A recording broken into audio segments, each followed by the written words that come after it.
Imagine a quiet college town, the kind of place where really violent crime just doesn't happen. Then, seemingly out of nowhere, in the middle of the night, 4 young students are killed.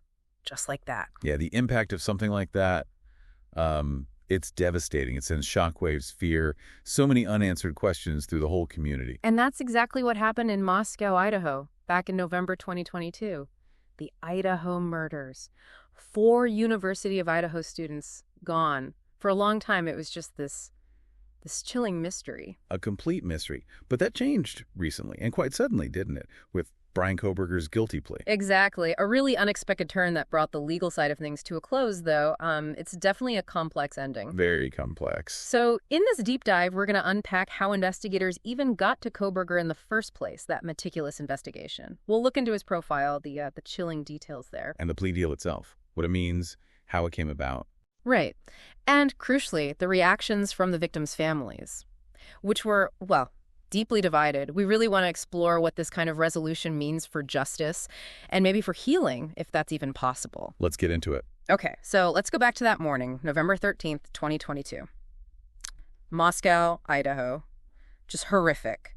4 students, Kaylee Goncalves, Madison Mogan, Xana Kernodle, and Ethan Chapin, stabbed to death in their off-campus house. And Moscow hadn't seen a murder since 2015. So this was completely off the charts, just incomprehensible for people there. From an investigator's point of view, walking into that scene, what were the immediate, the biggest challenges? Well, right away, huge hurdles. First off, no signs of forced entry. That immediately makes you think, how did the killer get in? Was a door unlocked? Did someone let them in? Big questions from the start. Huge. And then the murder weapon was gone. Believed to be a fixed blade knife, probably a K-bar style knife, but it wasn't there.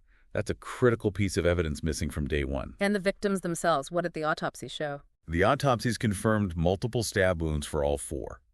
It looked like they were likely asleep when attacked, though some did have defensive wounds, indicating a struggle. Tragic. And importantly, no signs of sexual assault, right? Correct. Which, again, complicates the motive question. Yeah. It pointed towards a very swift, very brutal attack, but maybe not fitting some typical patterns. It just deepened the mystery. And then there's the detail that makes it even more, terrifying. There were other people in the house. Yes. 2 other roommates were home. They were unharmed, thankfully, and police cleared them pretty quickly as suspects. But one of them, DM, her initials were used. She saw something. What did she report? Around 4 a.m., she woke up to noises. She thought she heard Kaylee say something like, "There's someone here." Then crying, possibly from Xana's room, and a male voice saying, "It's okay, I'm going to help you." Chilling. Absolutely. Then DM opened her door slightly and saw a man, dressed all in black, mask covering his face. She described him as 5'10" or taller, not heavily muscular but athletically built, and importantly, bushy eyebrows. And he just walked past her? Walked right past her, toward the back sliding glass door. She then locked herself in her room. You just can't imagine the terror. No. And that description, especially the build and the eyebrows, that became absolutely crucial, didn't it? What did it lead to first? It really did. That description, combined with other leads police were chasing, helped them zero in on a vehicle. A white Hyundai Elantra, model year somewhere between 2011 and 2016. How did they find that? Neighborhood surveillance cameras. They saw this specific type of car driving past the house multiple times between about 3:30 a.m. and 4:00 a.m. that morning, right near the time of the murders. Multiple times, not just once. Right. Circling, maybe. And then, crucially, the same car was seen speeding away from the area around 4:48 a.m. That car became the first solid thread investigators could really pull on. Okay, so they have a type of car, but, white sedans are everywhere. Connecting that to a specific person seems like a massive jump. How did they bridge that gap so fast? We're talking weeks, right? It was remarkably quick, yeah. Just over 2 weeks later, November 29th, it came down to, good police work and using available resources. Washington State University Police, over in Pullman, which is just, 8 miles away? Right next door, basically. Exactly. They found a registration for a 2015 white Hyundai Elantra, and it was registered to Bryan Kohberger, a 28-year-old PhD student there, in criminology, of all things. Wow. And did his appearance match? That was the clincher. A Moscow police officer looked at Kohberger's driver's license photo, and bingo. He matched the physical description given by DM, the height, build, and specifically those bushy eyebrows. That's a powerful connection. But circumstantial, maybe? What came next? The digital evidence? Oh, yeah, the digital footprint really started to tighten the net. They got a warrant for his cell phone records around December 23rd. And what did those show? Okay, so his phone was in Pullman near WSU at about 2:47 a.m. on the morning of the murders. But then, and this is key, during the likely time frame of the murders, let's say 4:0 to 4:45 a.m., his phone wasn't connecting to the network at all. Meaning turned off. Airplane mode. Exactly. It strongly suggests it was deliberately turned off or put in airplane mode precisely during that window to avoid being tracked near the crime scene. And did it come back online? It did. At 4:48 a.m., it reconnected to the network, but south of Moscow, suggesting he was leaving the area by then. It paints a picture, doesn't it? A deliberate attempt to evade detection. It really does. And wasn't there more? Something about previous visits? Yes, and this is maybe even more damning. They look at historical location data. Kohberger's phone had been near the victim's King Road house 12 times before the murders. 12 times. 12 times. Going back as far as August 2022, this wasn't some random impulsive act. This suggested planning, maybe surveillance, certainly familiarity with the location. That pattern is deeply disturbing. Okay, so the car, the description matched, the cell phone data, it's building. But what was the definitive link? The sort of thing you can't easily argue away. That came down to DNA. Forensic gold. While Kohberger was back home in Pennsylvania with his family for the holidays, he'd driven. The Elantra cross-country investigators were watching him. And they got his DNA how? They collected trash from his parents' house, standard procedure in cases like this. And in that trash, they found something, maybe a Q-tip, reports varied, with DNA on it. They tested that against DNA found at the crime scene. And where was the crime scene DNA found? On a knife sheath. A tan, leather knife sheath left at the scene. On the bed, right next to the bodies of Madison Mogen and Kaylee Goncalves. Left behind. Wow, okay, so the trash DNA matched the sheath DNA. It wasn't an exact match initially from the trash sample because that's familial DNA, right? It showed a near certain probability of a familial match, meaning the DNA on the sheath almost certainly came from the person whose DNA was in the trash or a very close relative, like a father or son. Okay, so pointing strongly at him or his father. Correct. But then later, once they had Kohberger in custody, they took a direct DNA sample from him. And that came back as a statistical match to the DNA on the sheath. The odds of it being anyone else were astronomical. That was the undeniable physical link. And that led straight to the arrest. Yep. Pre-dawn raid, December 30th, 2022, at his parents' place in Pennsylvania. Charged with 4 counts of first-degree murder, 1 count of felony burglary. The evidence, the car, the eyewitness description, the cell phone pings, the DNA, it had all converged. So let's talk about Bryan Kohberger himself, a PhD student in criminology. I mean, the irony is just stark. What did prosecutors make of his academic background? Well, we certainly highlighted it. They pointed out he'd literally studied crime. He'd even apparently written detailed papers specifically on crime scene processing as part of the PhD work. Which suggests? Suggests maybe a certain level of calculation. Not just academic interest, but perhaps applying that knowledge. It raises chilling questions about whether he saw this as some kind of exercise almost, a way to test his knowledge against law enforcement. And that idea of calculation seems to carry over into what prosecutors alleged he did after the murders, trying to cover his tracks. Oh, absolutely. The lead prosecutor, Bill Thompsons, laid out several steps Kohberger allegedly took. He apparently bought another knife sheath online after the murders, presumably to replace the one he'd left behind. Trying to make it look like he still had his. Possibly. And then there was the cleaning. His apartment was described as Spartan, basically empty, offering no evidentiary value, meticulously cleaned. His car, the Elantra, was seized, and prosecutors said it looked like it had been pretty much disassembled inside and cleaned thoroughly. Spotless. A major effort to erase any trace. A major effort. Plus, he changed his car registration. He had Pennsylvania plates initially, and PA doesn't require a front plate, making identification harder. After the murders, he registered it in Washington State, which does require front plates. Maybe an attempt to blend in or just bad timing. Hard to say for sure. And despite all that cleaning, the actual murder weapon, that K-bar knife, was never found. Never recovered. That remains a missing piece. His alleged meticulousness, his academic background, it all points to someone who perhaps thought they could commit the perfect crime and get away with it. We have the crime, the evidence, we have the how, the alleged actions. But the why, the motive. Has anything official come out? Officially, no.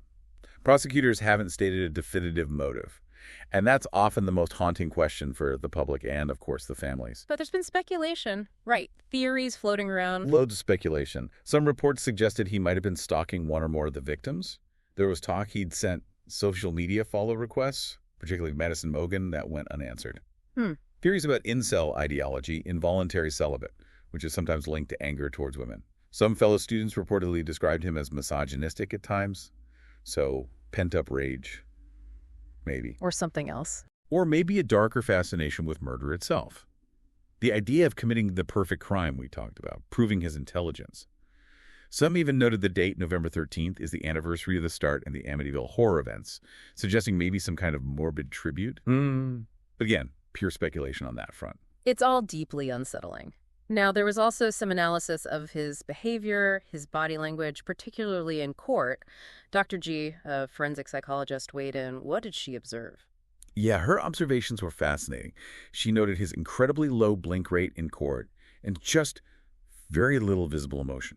Flat affect, which she suggested could be indicative of psychopathy, though that's not a diagnosis, just an observation of traits. Any subtle signs, though? Anything breaking through that facade? Yes, she pointed out small things, like a big swallow when the judge mentioned the maximum penalties life in prison, death penalty, a tendency to sort of shift or push back in his chair when the address 1122 King Road was mentioned, almost like physically distancing himself. And consistent jaw clenching. Dr. G interpreted that as suppressed anger or hostility. Notably, she said it seemed more pronounced when Kaylee Goncalves and Xana Kernvel's names were read, maybe less so for Ethan Chapin, suggesting perhaps different internal reactions tied to specific victims. And she also looked at those traffic stop videos, right? Yeah. One before the murders, one after. Yes, and the contrast was striking. In the stop after the murders, weeks later, he seemed intensely rigid. Wide eyes, fixed gaze, what she called a freeze response, like someone terrified, but trying desperately to maintain control. Very aware of the officer's body cam. And before the murders... In a stop before the killings, he appeared maybe more outwardly natural, but Dr. G noted tension and anger in his voice then too, a potential loss of control even then. It suggests an underlying volatility perhaps, and again, an awareness of being watched even before he was a suspect. Okay, so all this builds a picture of the accused, which brings us to the plea deal. It felt very abrupt. The trial was expected to be huge, highly publicized, and then suddenly, it's over. It really did come out of the blue for many observers, just weeks before the trial was supposed to start. He accepted the deal June 30th, 2025, formally pleaded guilty July 2nd. And the terms were? He pleads guilty to all charges, 4 counts of first-degree murder, 1 count of felony burglary. In return, the prosecution takes the death penalty off the table. So the sentence is life in prison. 4 consecutive life sentences, specifically, 1 for each murder victim, plus another 10 years for the burglary. Consecutive means he serves them one after the other, ensuring he'll never be eligible for parole. And crucially, he waived all rights to appeal. So it's truly final, no lengthy appeals process. Legally, yes, that's a major component of these deals. Mm-hmm. It provides certainty and finality, which the state often sees as a significant benefit. Now, Idaho does have the death penalty. It was a very real possibility here, right? Oh, absolutely.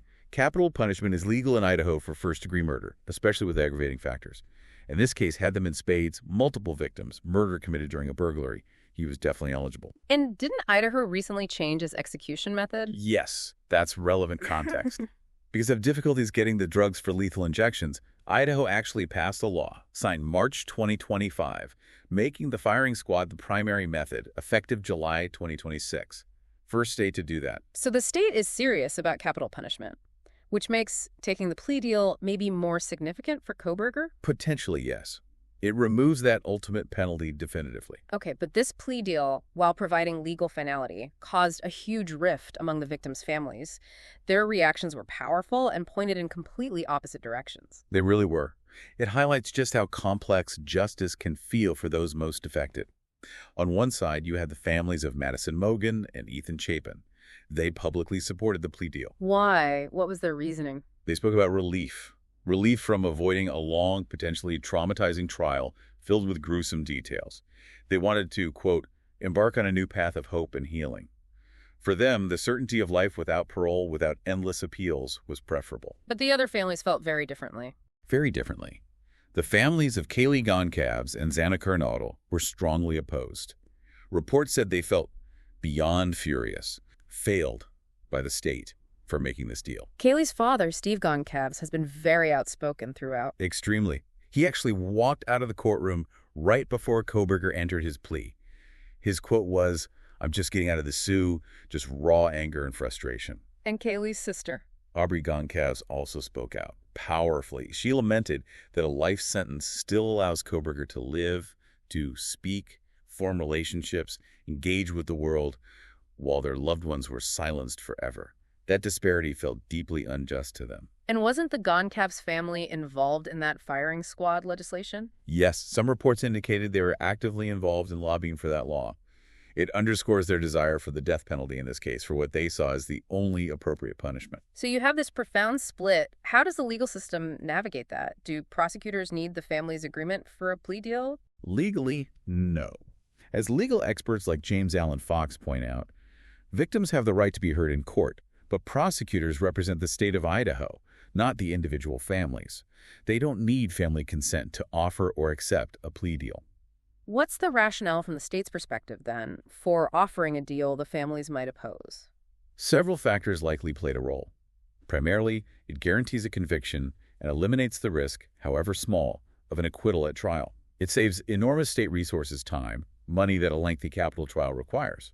And arguably, it does spare all families, even those who wanted a trial, the grueling and potentially traumatizing experience of hearing every horrific detail argued in public, potentially for years through appeals. It's a pragmatic calculation, weighing certainty and resource management against the desire for trial or maximum punishment. And what about the public? The evidence seemed overwhelming. Did the plea help quiet down some of the online noise, the conspiracy theories? Well, the public consensus was certainly strong regarding his guilt, given the evidence laid out. Prosecutors explicitly stated they hoped Kohberger taking responsibility would encourage, the conspiracy theorists and defendant supporters, people pushing justice for Kohberger narratives, or even blaming victims to maybe turn their attention to other matters. Did it work? It's hard to say definitively if it silenced everyone, but having the accused stand up and plead guilty makes it much harder to sustain those alternative narratives credibly. For the broader public, it likely solidified his guilt and brought a sense of legal closure, even if questions remain. Okay, so let's recap. We've journeyed from this horrific, shocking crime in a quiet town through a really complex and quite brilliant investigation using modern techniques. Absolutely. The way they pieced together the car, the cell data, the DNA, it was impressive work. Leading to the capture of Bryan Kohberger. Yeah. And now, this guilty plea. It closes the legal chapter, ensures he's held accountable, and will spend the rest of his life in prison. It does provide that certainty. Accountability secured through the justice system. But as we've discussed, it's not quite the end of the story. Key questions linger, officially unanswered anyway. Right. The biggest one, from the prosecution standpoint, is the motive. They never had to prove motive for the conviction via plea, so the why remains officially unstated. And that murder weapon is still out there somewhere. Which leaves us, and you, the listener, with something to think about. What does justice truly mean? What does closure look like when the fundamental question, why did this happen, remains unanswered, at least officially? And how do families who disagree so profoundly on the outcome begin to heal? When the legal path ends here, but the emotional journey is far from over for so many. It shows that the pursuit of justice isn't always a straight line, and the destination, well, it might look very different depending on where you stand. A lot to consider long after the courtroom doors have closed.